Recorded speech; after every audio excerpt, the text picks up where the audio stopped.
Омиленото превозно средство во моментот се претвора во кошмар за родителите и лекарите во Тетово. Клиниката за ортопедија е полна со деца кои се здобиваат со тешки повреди по падови од електрични тротинети. Лекарот Харис Карадженеми апелира до родителите да им ги забранат овие средства на децата, бидејќи последиците врз скелетниот систем може да бидат непоправливи за нивната иднина. Alarmante është numri I rasteve të cilët paraqiten në ambulantën tonë ortopedike.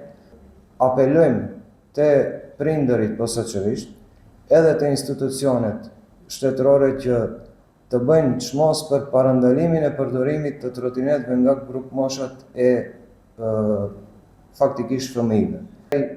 Numri çdo javë paraqiten nga 4-5 raste të lëndimeve të fëmijëve veçanërisht.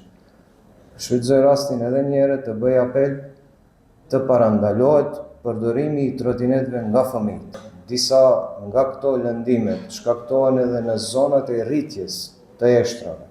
Pasojat janë shumë të mëdha, të cilët mund të shkaktojnë deformitete në të ardhmen gjatë zhvillimit të sistemit skeletor. Овој аларм го активираше И секторот за внатрешни работи во Тетово. Полицијата значително ги зголеми контролите не само за тротинети, туку И за мотоцикли, што сообраќаат без правила.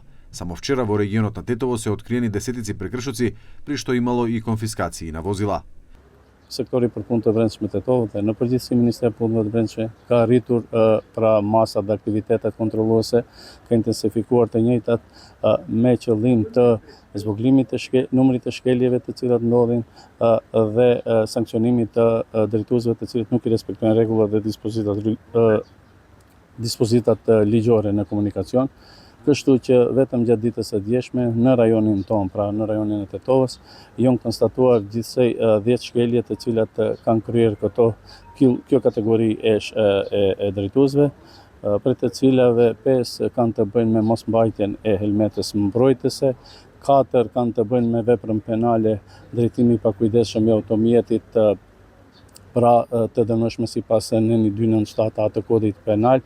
Kështu që motocikletat janë konfiskuar, 2 prej të cilëve kanë qenë drejtues të mitur të motocikletave, si dhe është konstatuar edhe një shkelje pra drejtues automjetit me категориите papërshtatshme pra. Вкупниот биланс од последните акции на мобилната единица достигнува 71 изречена мерка за сообраќајни прекршоци И кривични дела во сообраќајот.